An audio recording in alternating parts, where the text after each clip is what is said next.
Yang Uga Wangsit Siliwangi. Terjemahan bebas Uga Wangsit Siliwangi. Prabu Siliwangi berpesan pada warga Pajajaran yang ikut mundur pada waktu beliau sebelum menghilang. Perjalanan kita hanya sampai di sini hari ini, walaupun kalian semua setia padaku. Tapi aku tidak boleh membawa kalian dalam masalah ini, membuat kalian susah, ikut merasakan miskin dan lapar.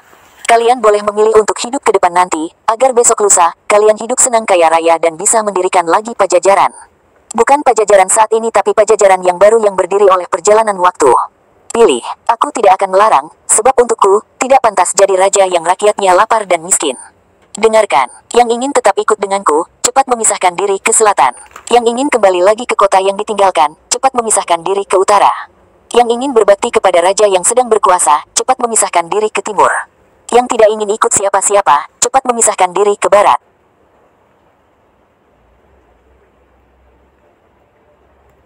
Cari jalan setapak menuju Nusantara Jaya. Bedah telisik spiritual wasiat nenek moyang. Uga Wangsit Siliwangi. Terjemahan bebas Uga Wangsit Siliwangi. Prabu Siliwangi berpesan pada warga Pajajaran yang ikut mundur pada waktu beliau sebelum menghilang. Perjalanan kita hanya sampai di sini hari ini, walaupun kalian semua setia padaku. Tapi aku tidak boleh membawa kalian dalam masalah ini, membuat kalian susah, ikut merasakan miskin dan lapar. Kalian boleh memilih untuk hidup ke depan nanti, agar besok lusa, kalian hidup senang kaya raya dan bisa mendirikan lagi Pajajaran. Bukan Pajajaran saat ini tapi Pajajaran yang baru yang berdiri oleh perjalanan waktu. Pilih, aku tidak akan melarang, sebab untukku, tidak pantas jadi raja yang rakyatnya lapar dan miskin. Dengarkan, yang ingin tetap ikut denganku, cepat memisahkan diri ke selatan. Yang ingin kembali lagi ke kota yang ditinggalkan, cepat memisahkan diri ke utara. Yang ingin berbakti kepada raja yang sedang berkuasa, cepat memisahkan diri ke timur. Yang tidak ingin ikut siapa-siapa, cepat memisahkan diri ke barat. Dengarkan, kalian yang di timur harus tahu, kekuasaan akan turut dengan kalian. Dan keturunan kalian nanti yang akan memerintah saudara kalian dan orang lain. Tapi kalian harus ingat, nanti mereka akan memerintah dengan semena-mena. Akan ada pembalasan untuk semua itu. Silahkan pergi, kalian yang di sebelah barat. Carilah oleh kalian Kisantang. Sebab nanti, keturunan kalian yang akan mengingatkan saudara kalian dan orang lain. Ke saudara sedaerah, ke saudara yang datang sependirian dan semua yang baik hatinya. Suatu saat nanti, apabila tengah malam, dari Gunung Halimun terdengar suara minta tolong, nah itu adalah tandanya. Semua keturunan kalian dipanggil oleh yang mau menikah di Lebak Cawene. Jangan sampai berlebihan, sebab nanti telaga akan banjir. Silahkan pergi, ingat, jangan menoleh ke belakang. Kalian yang di sebelah utara, dengarkan, kota takkan pernah kalian datangi, yang kalian temui hanya padang yang perlu diolah. Keturunan kalian, kebanyakan akan menjadi rakyat biasa. Adapun yang menjadi penguasa tetap tidak mempunyai kekuasaan. Suatu hari nanti akan kedatangan tamu, banyak tamu dari jauh, tapi tamu yang menyusahkan. Waspadalah, semua keturunan kalian akan aku kunjungi, tapi hanya pada waktu tertentu dan saat diperlukan. Aku akan datang lagi, menolong yang perlu, membantu yang susah, tapi hanya mereka yang bagus perangainya. Apabila aku datang takkan terlihat, apabila aku berbicara takkan terdengar. Memang aku akan datang tapi hanya untuk mereka yang baik hatinya, mereka yang mengerti dan satu tujuan, yang mengerti tentang harum sejati juga mempunyai jalan pikiran yang lurus dan bagus tingkah lakunya. Ketika aku datang, tidak berupa dan bersuara tapi memberi ciri dengan wewangian. Semenjak hari ini, Pajajaran hilang dari alam nyata. Hilang kotanya, hilang negaranya. Pajajaran tidak akan meninggalkan jejak, selain nama untuk mereka yang berusaha menelusuri. Sebab bukti yang ada akan banyak yang menolak. Tapi suatu saat akan ada yang mencoba, supaya yang hilang bisa ditemukan kembali. Bisa saja, hanya menelusurinya harus memakai dasar. Tapi yang menelusurinya banyak yang sok pintar dan sombong, dan bahkan berlebihan kalau bicara. Suatu saat nanti akan banyak hal yang ditemui, sebagian-sebagian.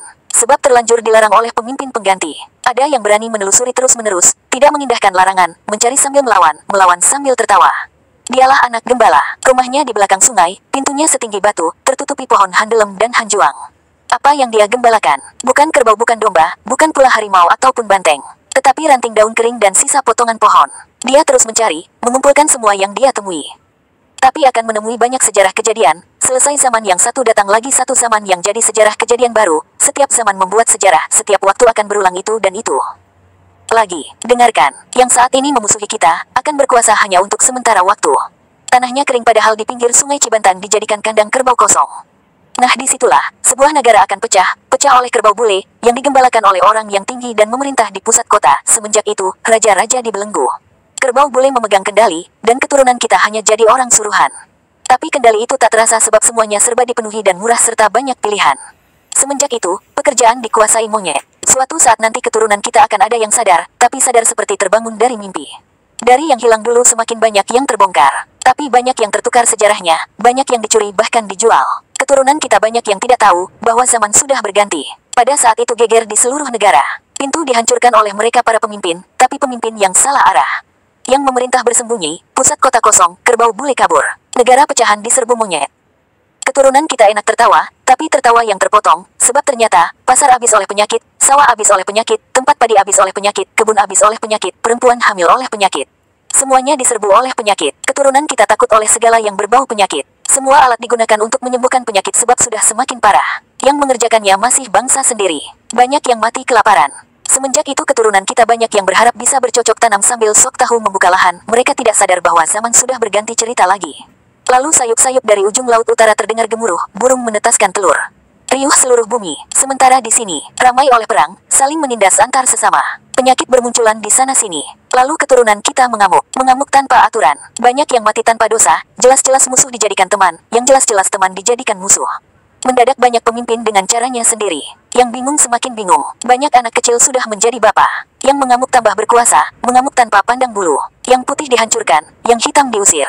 Kepulauan ini semakin kacau, sebab banyak yang mengamuk, tidak beda dengan tawon, hanya karena dirusak sarangnya, seluruh nusa dihancurkan dan dikejar. Tetapi ada yang menghentikan adalah orang seberang. Lalu berdiri lagi penguasa yang berasal dari orang biasa. Tapi memang keturunan penguasa dahulu kala dan ibunya adalah seorang putri Pulau Dewata. Karena jelas keturunan penguasa baru susah dianiaya. Semenjak itu berganti lagi zaman. Ganti zaman, ganti cerita. Kapan? Tidak lama, setelah bulan muncul di siang hari, disusul oleh lewatnya komet yang terang benderang. Di bekas negara kita, berdiri lagi sebuah negara. Negara di dalam negara dan pemimpinnya bukan keturunan Pajajaran. Lalu akan ada penguasa, tapi penguasa yang mendirikan benteng yang tidak boleh dibuka, yang mendirikan pintu yang tidak boleh ditutup, membuat pancuran di tengah jalan, memelihara elang di pohon beringin. Memang penguasa buta. Bukan buta pemaksa, tetapi buta tidak melihat, segala penyakit dan penderitaan, penjahat juga pencuri menggerogoti rakyat yang sudah susah. Sekalinya ada yang berani mengingatkan, yang diburu bukanlah penderitaan itu semua tetapi orang yang mengingatkannya. Semakin maju semakin banyak penguasa yang buta tuli, memerintah sambil menyembah berhala. Lalu anak-anak muda salah pergaulan, aturan hanya menjadi bahan omongan, karena yang membuatnya bukan orang yang mengerti aturan itu sendiri. Wajar saja bila kolam semuanya mengering, pertanian semuanya puso, bulir padi banyak yang diselewengkan, sebab yang berjanjinya banyak tukang bohong, semua diberangus janji-janji belaka, terlalu banyak orang pintar, tapi pintar kebelinger. Pada saat itu datang pemuda berjanggut, datangnya memakai baju serba hitam sambil menyanding sarung tua, membangunkan semua yang salah arah, mengingatkan pada yang lupa, tapi tidak dianggap. Karena pintar kebelinger, maunya menang sendiri. Mereka tidak sadar, langit sudah memerah, asap mengepul dari perapian. Alih-alih dianggap, pemuda berjanggut ditangkap dimasukkan ke penjara. Lalu mereka mengacak-ngacak tanah orang lain, beralasan mencari musuh tapi sebenarnya mereka sengaja membuat permusuhan. Waspadalah, sebab mereka nanti akan melarang untuk menceritakan Pajajaran. Sebab takut ketahuan, bahwa mereka yang jadi gara-gara selama ini. Penguasa yang buta, semakin hari semakin berkuasa melebihi kerbau bule, mereka tidak sadar zaman manusia sudah dikuasai oleh kelakuan hewan. Kekuasaan penguasa buta tidak berlangsung lama, tapi karena sudah kelewatan menyengsarakan rakyat yang sudah berharap agar ada mukjizat datang untuk mereka. Penguasa itu akan menjadi tumbal untuk perbuatannya sendiri, kapan waktunya. Nanti, saat munculnya anak gembala. Di situ akan banyak huru-hara, yang bermula di satu daerah semakin lama semakin besar meluas di seluruh negara, yang tidak tahu menjadi gila dan ikut-ikutan menyerobot dan bertengkar.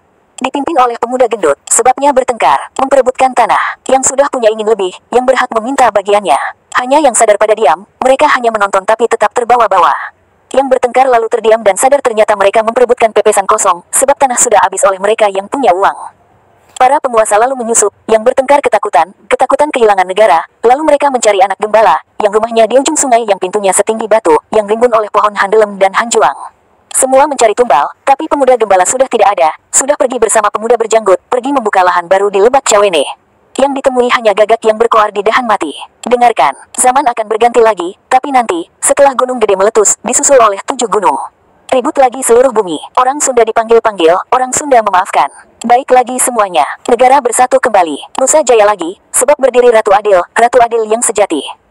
Tapi ratu siapa? Dari mana asalnya sang ratu? Nanti juga kalian akan tahu. Sekarang, cari oleh kalian pemuda gembala. Silahkan pergi, ingat jangan menoleh ke belakang. Dan jangan lupa, subscribe ke Bumen Kreatif TV.